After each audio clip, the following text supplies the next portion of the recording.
welcome everybody to Scrap Talkin with Kevin, but it's not just Kevin today. We've got a special guest, and this is really cool because less than 24 hours ago, Kevin, you were actually out here in Scottsdale, Arizona. We did a Scrap Talkin with Kevin that was more casual, more about you and just cremation recycling in general at the Funeral Unconference. And so now we're online. You're back home, and we've got Pierce Dempsey from Leaf Cremation. And here's what I love, Kevin.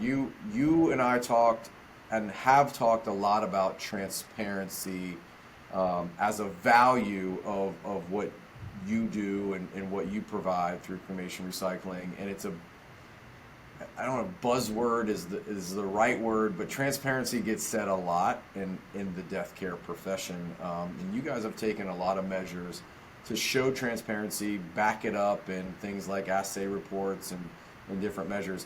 One of the transparent things and ideas that we talked about, you said, can we find a cremation company that does not use cremation recycling, your company, as their recycler, have them on and let them just tee up questions that I answer, which is pretty dope in itself that you're just like you'll do that. So this is cool because I like things that are off the cuff. Obviously yesterday we did a 15-minute interview that was just no discussion about it. We just riffed.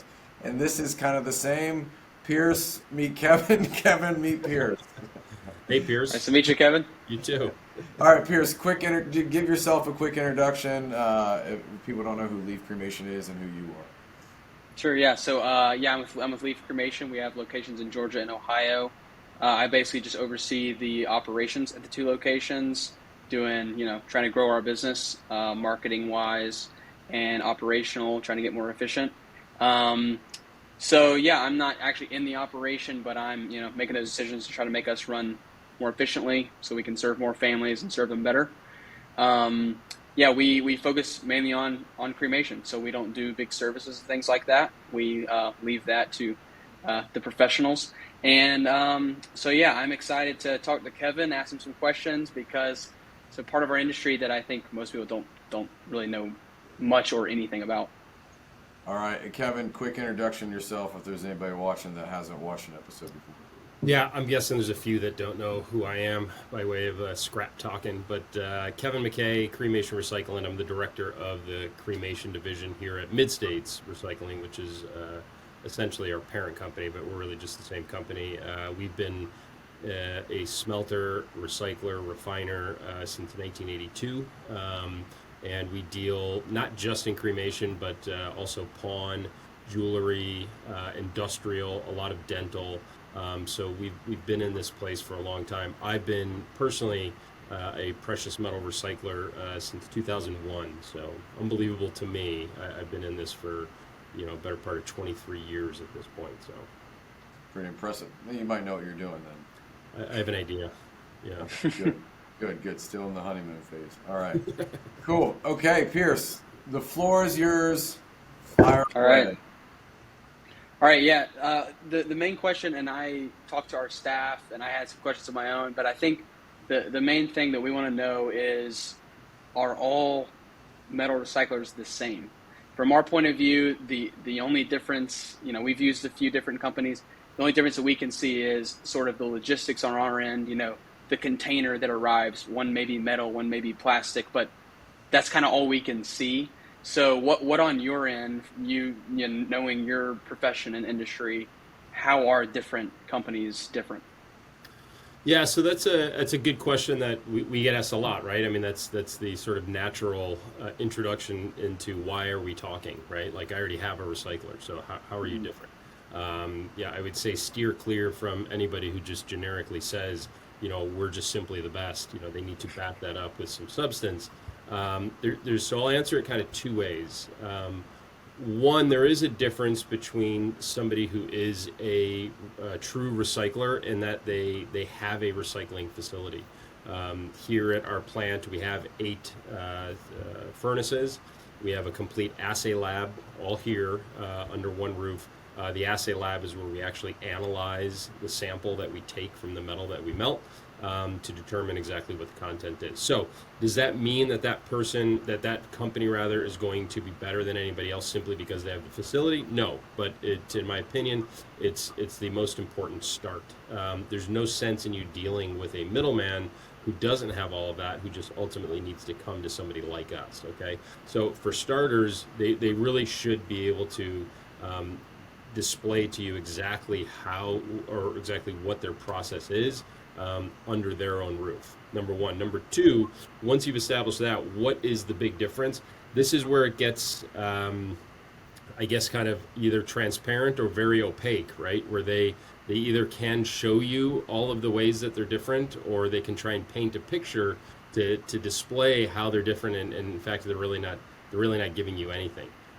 Example of that is, are they willing to offer a sample from every melt that you do with them? So when you send in your metal to get melted, and we're talking about the high value stuff or the potentially high value stuff, every time we do that, we have to take a sample.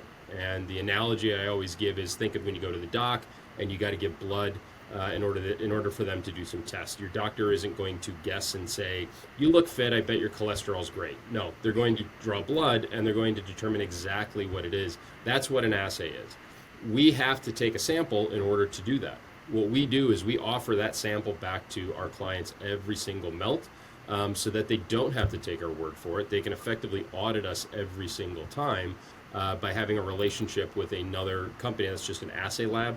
They'll probably charge you $100 every time you do it, but it's great peace of mind if you're getting $5,000, $10,000, $20,000 settlements to occasionally spend $100 to have somebody who has no vested interest in what those percentages are. They're just there to sort of support the information that you're currently getting.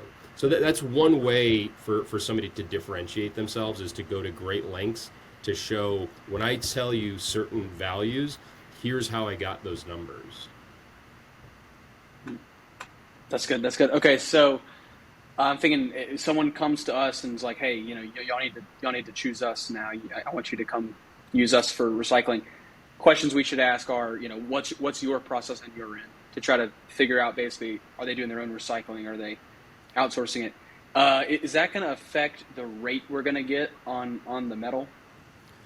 No, and so this is Okay. where it gets. This is where this is sort of the underbelly of metal recycling. Okay, there's really no other way to sort of sugarcoat it. Is when you send that metal in, and the recycler is then going to melt it, and they're going to assay it, and they're going to report those numbers back to you. How do you know? You don't. You really don't. So you have to put a lot of faith and trust in the company that you're dealing with. So should you blindly do that, or are there steps you can take ahead of time to sort of support your decision to work with that recycling company? So the fact that you don't know, there are a lot of companies out there that we have found, and I'm using the word company loosely, who take advantage of the position they're in and the position you're in, which is they know exactly what the value is, and they can effectively report anything they want to you. So you need somebody. So that kind of speaks to what's the difference, right? Like, a recycling company is a recycling company. We have the highest rates of any of our competitors. So that means we take 10%. Our closest competitor takes 5%. We have some that take 2%, if you believe that. Right? I mean, they're a company that's operating at a 2% gross profit margin. To me, that's a giant red flag saying we're going to take advantage of you. We charge $100 melt and assay fee. None of our competitors charge that. We do this, and we wish we could charge more, because this is an expensive process to do properly. And we value what our service is, and if it's not for everybody, it's not for everybody. So the rate really doesn't mean much, because somebody could say, hey, I'll give you 98%. Well, if they're just making up a number, the 98% is another made up number. Does that make sense? Yeah, okay. As far as some companies will offer you, like, you can have this processor for the remains for free, kind of lock in the business, give them a processor. Is that a wise thing for crematory to do?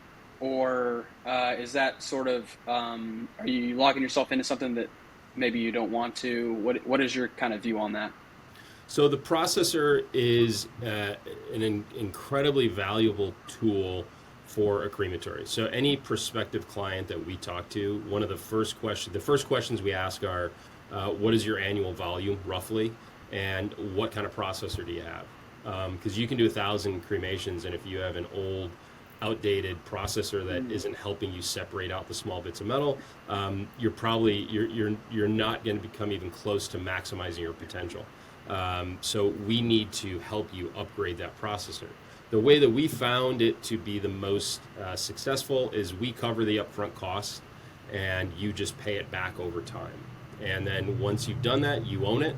We don't charge any interest. There's no markup on the unit. That way it's yours. We just don't want there to be this hurdle between us helping you as best we can or not, with you needing to buy a nearly $20,000 piece of equipment. So we cover that upfront cost. We know that some of our competitors will say exactly like you said, hey, just sign here on the dotted line, send us the scrap for the next few years, and then maybe you'll own it.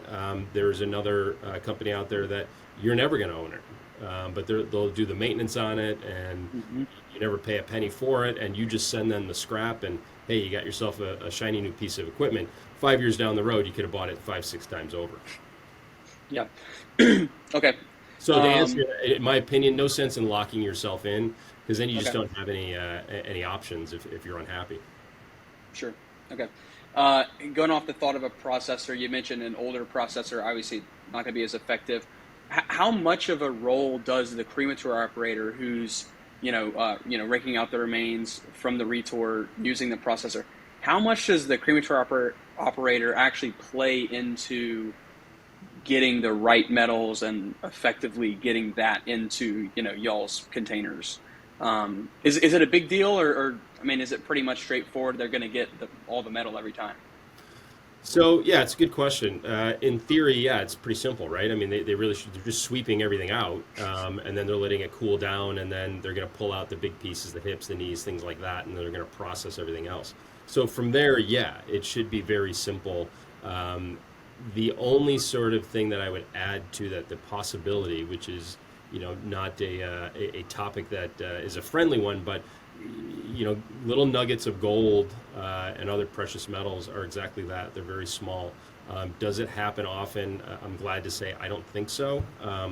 But can it? Yeah. And through our reporting, we can point out, hey, listen, your gold percentage was a fraction of what your palladium percentage is. Palladium is a very expensive metal. Those are the two metals that are going to really drive the value in your recycling return. Nobody knows what palladium looks like, okay? Because most people aren't even aware of palladium. Everybody knows what a little nugget of gold looks like.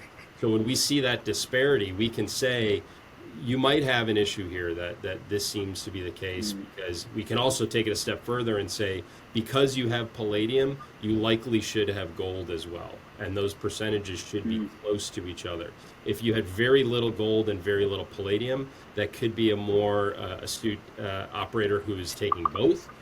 Or what's more likely is the demographics of the families you're servicing was just a bit more lower income, so you're not likely to recover a ton of value there, which can happen. But to answer your question, it is a very simple process in that they can very easily recover it all and simply put it into a little separate container for the high value stuff, or just throw it all into the drum. Either way, we'll recover it. Okay.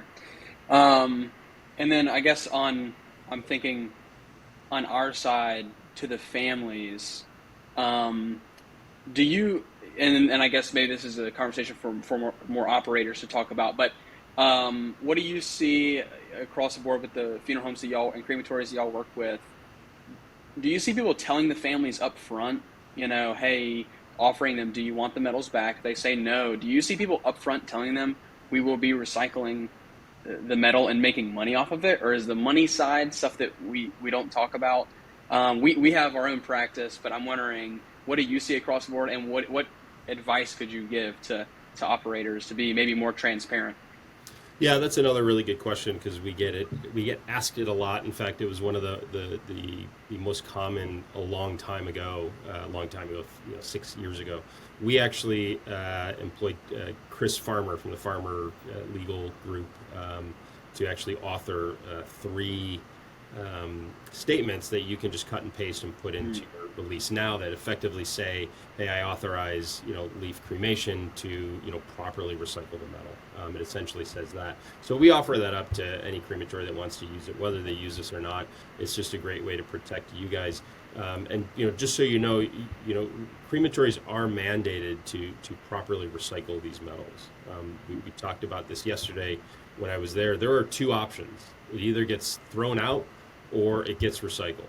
So even if it got back to the family, that's ultimately going to get sold probably somewhere else. They think a pawn shop, which means it's all going to come back to us anyway at some point. Or it's going to become a wind chime or something else, strange that somebody might do with the hip. I only reference that because somebody told me that's what they were going to do with their grandpa's hip. So I think having that at the very least protects you. Okay, so then if you have the conversation, I personally would never offer to every family to do that, just because to give it back to them, just because you're adding in another step for your crematory operators to perform that you probably don't want to, and it's just logistically it's just something that I think would be a big headache. As far as the financial side, again, I never tell people what they should be doing with this money, and you can do whatever you want with it.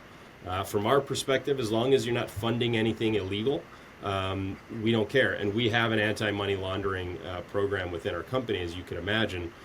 So we do have to vet and make sure that the company is legitimate. Beyond that, it's up to you.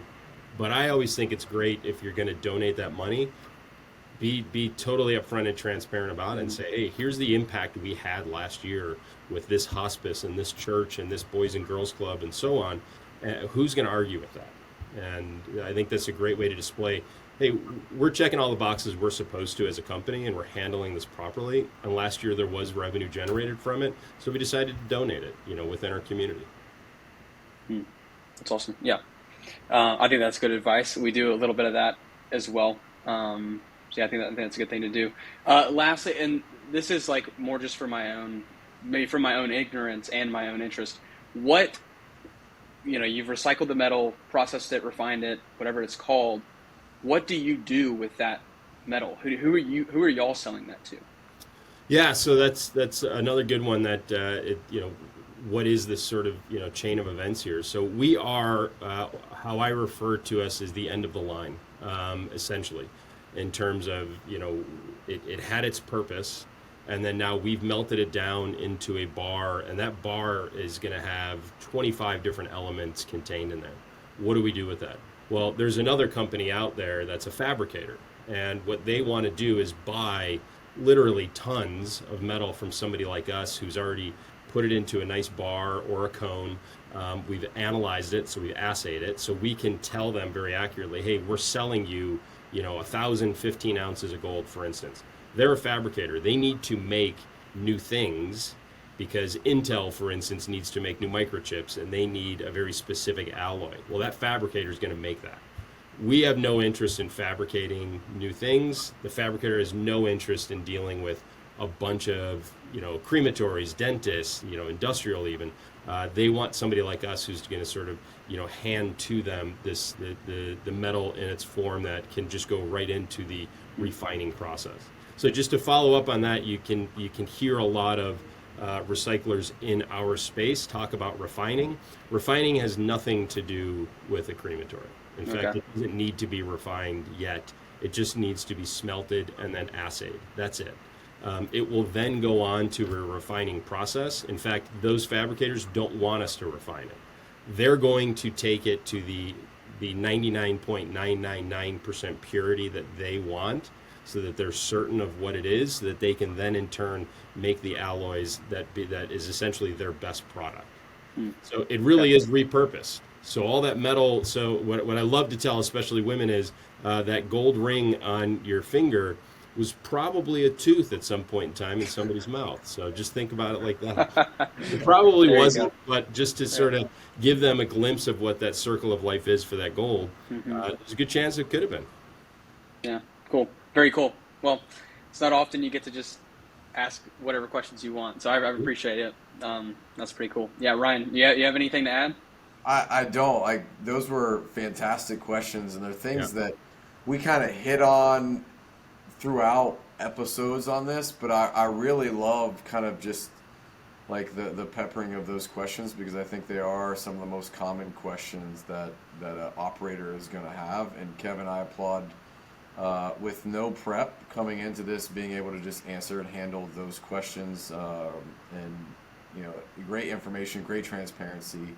It's one thing to talk about transparency; it's another thing to put it on display. So both of you very transparent, and Leaf Cremation and Pierce, and what you guys want to know and what you don't know, and Kevin as a resource to be able to provide transparent answers. So I love peeling back the curtain. I really do. There's two approaches that one could take, and I'll use this for a moment to sort of generally talk about some of my competitors. They like to take advantage of the position they're in, which is to take advantage of that position, which is you not knowing. I love taking the other end, because over the years that we have gone, we've started to market after crematory owners. It's paid off really well, in that a lot of guys have been very appreciative of the fact that somebody was there to say, yeah, this is what you're missing. This is what you would never know, because why would you know? You're a funeral director, you're an undertaker, you're a crematory operator. You're not supposed to know this stuff, but I'm here to actually tell you that. And I love being the educator in that place, because it's worked out well. It's good stuff. Well, Thank you. Thank you so much, Pierce. Really appreciate you carving out the time to hop on here, and we had a tight window to be able to line 3 schedules together to make this happen. So, gentlemen, thank you so much. And that wraps this episode of Scrap Talking with Kevin and special guest Pierce from Leaf Cremation. Thanks, guys. Thanks, guys.